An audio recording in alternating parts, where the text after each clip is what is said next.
Мы видим, что Бог всегда заступается за своих. Вот обратите внимание, Он заступился за учеников, которые в тот момент начали распространять Евангелие. Каким образом? Он стал преградой на пути Савла. И написано, что этот Савл, он услышал голос: «Савл, Савл, что ты гонишь меня?» Но попробуйте увидеть, как это произошло. Написано, что он упал до земли, вы прочитайте, и потом услышал голос. Так вот здесь, когда мы читаем, что он упал до земли, это не просто о физическом падении написано, что он упал до земли.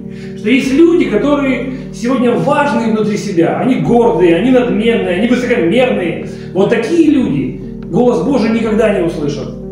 А в этом смысле он упал не физически, а это было внутреннее сокрушение его сердца.